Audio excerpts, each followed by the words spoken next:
आपल्या शुद्ध निर्मळ मी आहे जाणीवेची आठवण स्वतःला सतत करून देणे हीच साधना. श्री निसर्गदत्त महाराज. सोप्या शब्दातली एक त्यांनी सोप्या शब्दात साधना सांगितलेली आहे. सहज बोलता बोलताना साधना सांगणे हा तर संतांचा विशेष गुण.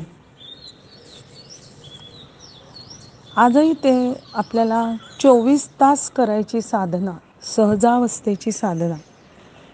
कारण हे आत्मज्ञानी सत्पुरुष 24 तास सहजावस्थेत असतात.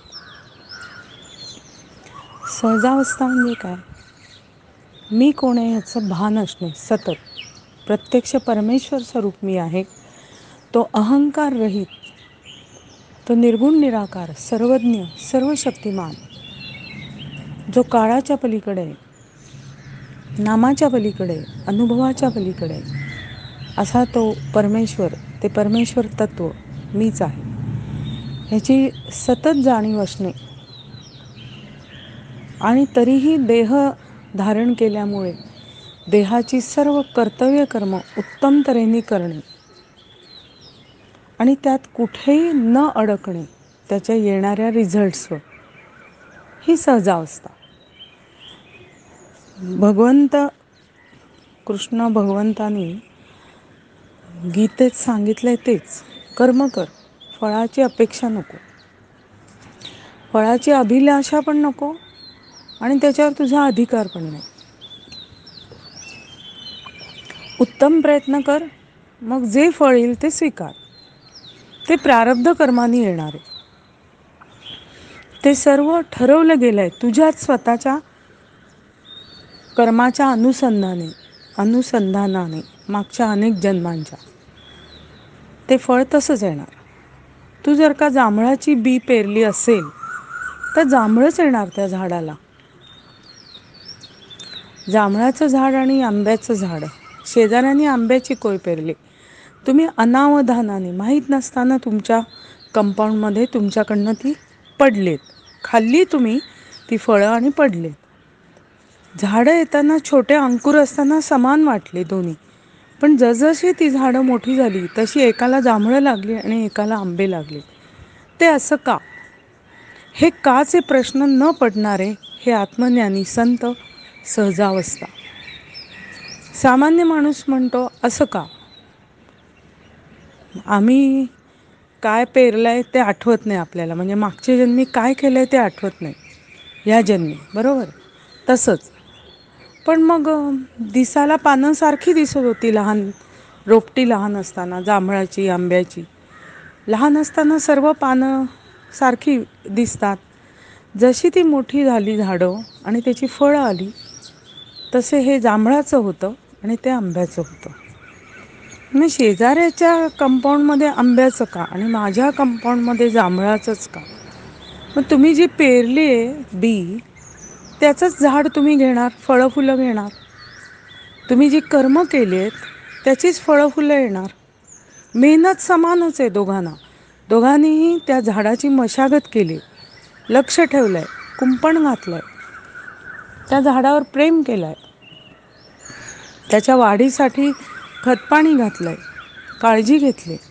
पण फळं यायची वेळ झाली तेव्हा दोन्ही फळांच्यात डिफरन्स होता, एकाला जांभळं आणि एकाला आंबा. मग ते जे स्वीकारण्याची मनस्थिती आहे, जी न मनस्थिती आहे खरं तर, ती संतांची असते.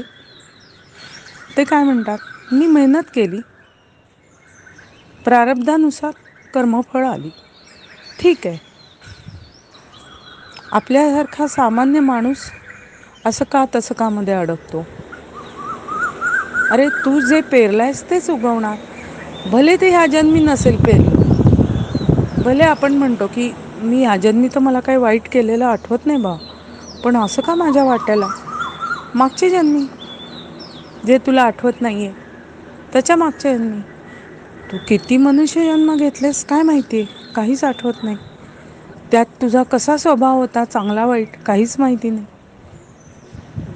साधन निसर्गात झाडाला फळं फुलं यायला असा प्रत्येकाचा कालावधी असतो. ती फळं फुलं परिपक्व होऊन आपल्यापर्यंत खायला योग्य किंवा ती फुलं सुगंध देऊन सुंदर रंग धारण करून आपल्यापर्यंत यायला कालावधी असतो. तर ही प्रारब्धाची सुद्धा फळं फुलं जी आहेत त्याला सुद्धा कालावधी असतो. काही फळं लगेच परिपक्व होतात, इमिजिएट. जशी काही फुलं 24 तासच असतात, मग त्याचं निर्माल्य होतं. काही फुलं जास्त टिकतात, काही फळं यायलाच, ते झाड फळं देण्यालाच 12-12 वर्ष लागतं, एक तप लागतं जणू काही. काही लवकर फळं द्यायला लागतात. तसंच आहे, प्रारब्धवश केलेल्या कर्मांची फळं परिपक्व व्हायला प्रत्येकाचा कालावधी आहे. कारण ते कर्मांवर अवलंबून आहे. जसं त्या झाडाची बी कुठली पेरले त्यानुसार त्याला कुठलं फळ फूल येणार ते अवलंबून आहे. निसर्गात आपण बघतो ना, तसंच आहे आपल्या जीवनात पण. संत काय असतात, देहभान असतानाच, सर्व कर्तव्य कर्म असतानाच करत, ते आत्मभान विसरत नाहीत. ती सहजावस्था, ती साधना आज आपल्याला ते शिकवतात. निसर्गाकडे बघूनही आपल्याला सहजावस्था शिकू शकतो. समजा ही 2 झाडं लावलेत, जांभूळ आणि आंबा. जांभळाला समजा फळं यायला 10 वर्ष लागत असतील आणि आंब्याला 12 वर्ष. तर जांभळाला जांभळं आली बघून आंब्याचं झाड कधी थैथयाट करत नाही, मला का नाही आली फळं अजून, मला का नाही आली. ह्याला आली, आम्ही दोघं एकदमच वाढलो, मोठे झालो, मला का नाही अजून. ती प्रत्येकाची फळं येण्याचा कालावधी, ती परिपक्व होण्याचा कालावधी ते शांतपणे सहन करतात. कुठलंही झाड त्याबद्दल निषेध व्यक्त करत नाही. ती शांतता, ती परिपक्वता त्या झाडात दिसते आपल्याला. ते शांतपणे वाढत राहतं. योग्य वेळ आल्यावर त्याला फळं फुलं मोहर येतो. योग्य वेळ आल्यावर फळं येतात, परिपक्व होतं. ही शांतता आपल्याला निसर्गात खूप बघून शिकायला मिळेल. ही त्यांची सहजावस्था निसर्गातली, झाडांची सुद्धा. असं बघितलं ना की सगळीकडे शिकण्यासारखंच आहे बघा. ही शिकण्याची साधना सर्व निसर्गात आहे, सर्व बाह्य जगात आहे.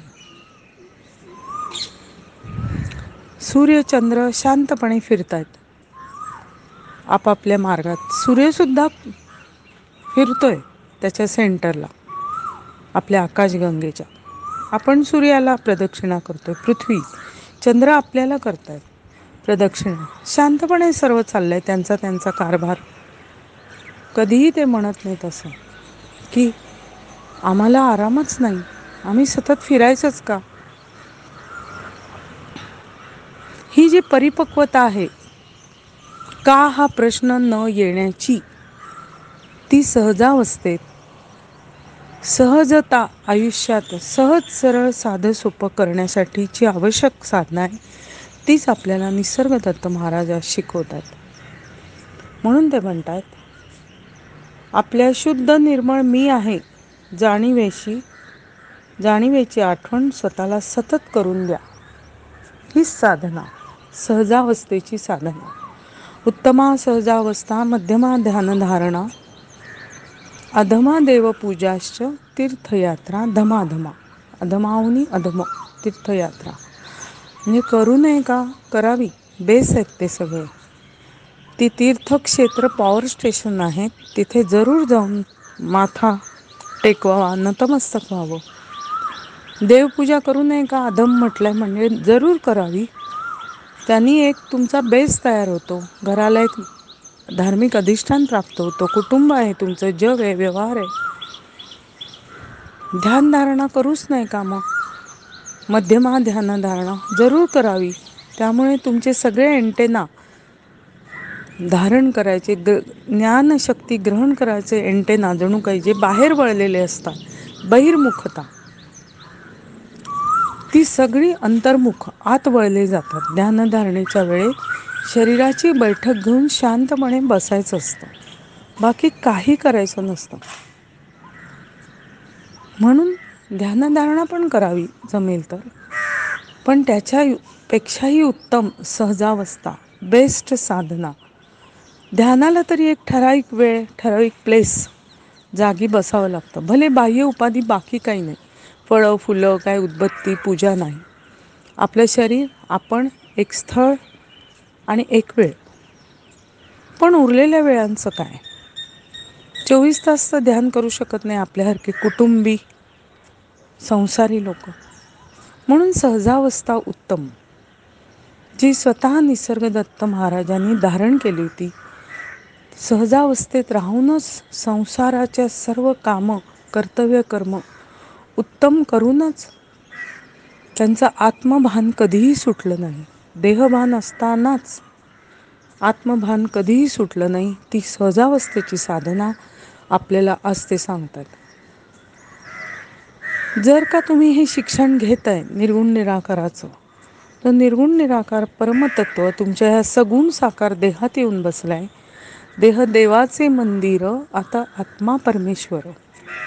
तो परमेश्वर स्वरूप आत्माराम आतच आहे आणि त्याचं हे मंदिर आहे. आणि ह्या मंदिराचं सर्व्हिसिंग करणं, झाडलोट करणं, या मंदिराला नीट ठेवणं आपलं कामच आहे. आणि आपण हे कोणासाठी करतोय? आपण जेव्हा हे ज्ञान घेत नसतो तेव्हा आपल्याला वाटतं हे आपल्यासाठीच करतोय. हो, बरोबर आहे, आपल्यासाठीच करत असतो. आपले देह, आपले नातेसंबंध, आपलं कुटुंब हे बाह्यात वाटत असतं. पण जेव्हा तुम्ही अद्वैत साधना शिकताय निसर्गदत्त महाराजांकडे, जेव्हा तुम्हाला मी कोण आहे असा प्रश्न पडलाय, जेव्हा तुम्ही निर्गुण निराकार साधना निसर्गदत्त महाराजांकडनं शिकताय, तेव्हा ती शुद्ध जाणीव, ते परमपिता परमेश्वर, ती भगवंत स्वरूप जाणीव तुम्हीच आहात, आत आहे तुमच्या. भले तुम्हाला तिचं दर्शन होत नाही, अनुभव नाही, तरी ते सांगतायत, तुमचा विश्वास आहे त्यांच्यावर, त्यांनी तो अनुभव घेतलाय. आत्मानुसंधान, आत्म्याशी अनुसंधान साधतच देहाशी अनुसंधान ते साधतात. हे कसं? ते त्यांच्या प्रवचनात रोज सांगायचे. ज्यांना मी कोण आहे किंवा हे देह आणि आत्मा यांचा दोघांचाही अनुभव प्रतिक्षणी येणारे जी सहजावस्था नावाची साधना आहे. कारण आता सहजावस्था खरं तर जगायला पाहिजे, पण ती जगता येत नाही. म्हणून ती साधना या अँगलनी बघून शिकायची. जी गोष्ट आपल्याला येत नाही ती करण्यासाठी प्रयत्न, कष्ट करायचे. जसं आपल्याला एखाद्या बाह्य जगात डिग्री हवी असेल तर आपल्याला शिक्षण घ्यावं लागतं, शाळा कॉलेजमध्ये जावं लागतं, परीक्षा द्यावी लागते, पास व्हावं लागतं, मग आपल्याला ती डिग्री मिळते. ही साधना, ही तपश्चर्या, ही उपासना आपल्याला करावी लागते, तेव्हा जाऊन काहीतरी आपल्याला रिझल्ट मिळतो. तसंच खरं तर आपण सहजावस्थेत राहायला काहीच हरकत नाही. मनुष्य देह हा अत्युच्चम निर्मिती आहे परमेश्वराची, अत्यंत उत्तम निर्मिती. आणि ती एकमेव अशी निर्मिती आहे 84 लक्ष योनीत, की ज्याच्यात मी कोण आहे हे समजू शकेल. खरं स्वरूप, माझं स्वरूप, आतलं शुद्ध अस्तित्व, परमेश्वरी अस्तित्व समजायची एकमेव निर्मिती मनुष्य देह. आणि मग अशा मनुष्य देहात असताना ज्यांना हा प्रश्न पडलाय की नक्की मी कोण आहे आणि मग त्याची मला ओळख का नाही, सर्व संत जर का कंठशोष करून सांगतात की होय आपण सर्व परब्रह्म स्वरूप आहोत, मग अनुभूती का नाही मला? त्यासाठी निसर्गदत्त महाराज जी प्रवचनं देत असतात त्या प्रवचनातली वाक्य निवडून आपण त्याच्यावर विचार मंथन, मनन चिंतन करतो आणि मग अनेक रहस्य उलगडत जातात. तसं आज ते सहजावस्थेची साधना सांगतात की हर क्षणी तुम्ही तुमच्या शुद्ध जाणीवेशी स्टे ट्यून, स्टे कनेक्टेड. ते कसं राहायचं? म्हणून कित्येक लेक्चरमध्ये त्यांनी सांगितलं की मी आत्मा आहे असं लक्षात ठेवा सतत. आपल्याला आत्मा म्हणजे फक्त भूतखेतं एवढंच माहिती आहे, तसं नाही.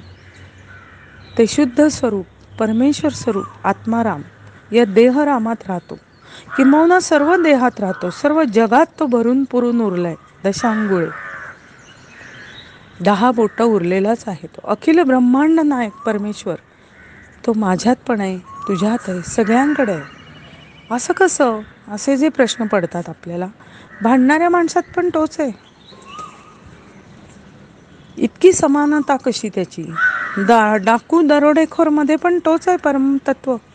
इतकी समानता कशी? त्याला कळत नाही का हे भांडखोर आहेत, हे डाकू आहेत, खुनी आहेत, त्यांच्यात पण तो कसा शुद्ध आत्मा? अशुद्ध असणार आहे बहुतेक काहीतरी, असं आपल्याला वाटू शकतं.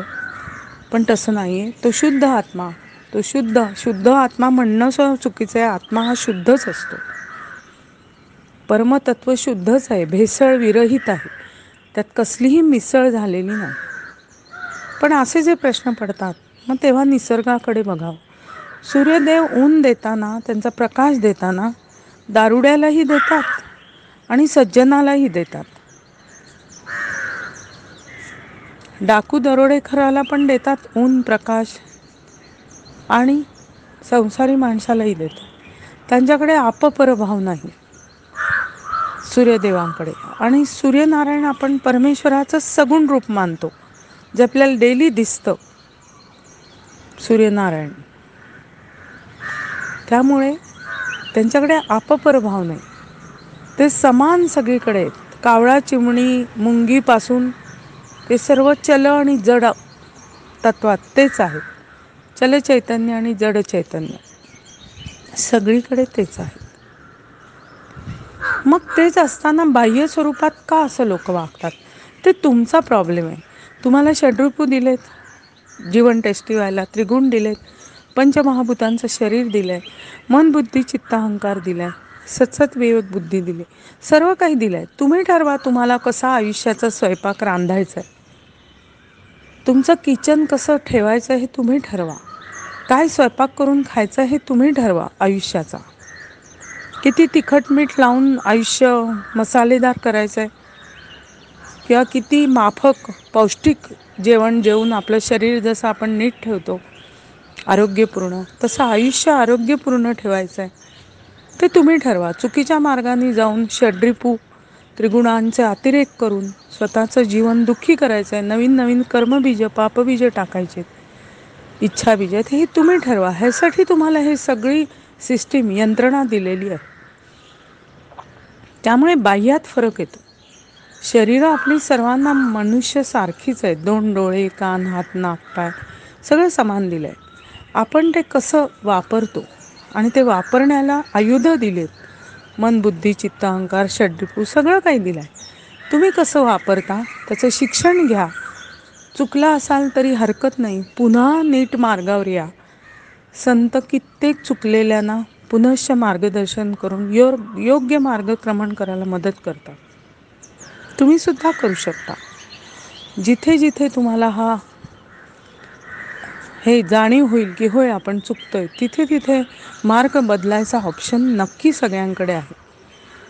कारण आपपरभाव नसलेला परमपिता परमेश्वर सगळ्यांकडे समान क्वालिटीचा म्हणा, समान साईजचा म्हणा, मुंगीत काही छोटा आणि हत्तीत काही मोठा बॉल एवढा नाही आहे. सर्व संत सांगतात सुईच्या अग्रावर राहील असा तो आत्मा आहे. इतका छोटा असून त्याचा फोर्स, डिव्हाइन फोर्स जबरदस्त आहे. तो हत्तीच्या बॉडीलाही चालवू शकतो, मुंगीलाही चालवू शकतो, माणसालाही चालवू शकतो. तोच डिव्हाइन फोर्स सूर्यनारायणामध्ये आहे, चंद्रात आहे. पृथ्वी आधाराविना फिरते, कुठलाही टेकू स्टँड दिल्याविना फिरते. हा सर्वत्र डिव्हाइन फोर्स आहे, तो तुमच्यात पण आहे. हे सतत लक्षात ठेवणं, प्रत्येक गोष्ट तुम्हाला शिकवायला लागते. ही सहजावस्थेची साधना निसर्गदत्त महाराज आपल्याला शिकवतात. हा दृष्टिकोन आपला बदलतो आणि प्रत्येक गोष्ट आपल्याला जणू काहीतरी योगदानच देते. आपल्या शुद्ध ज्ञानात भरच पडताय. ज्ञान आपलं जणू काही अशुद्धाकडनं आपली शुद्धाकडे वाटचाल चालली असंच वाटायला लागतं. ही सहजावस्था, ही साधना निसर्गदत्त महाराज आपल्याला शिकवत आहेत. आपण ते शिकूया, आपल्याला जमू दे. तथास्तु.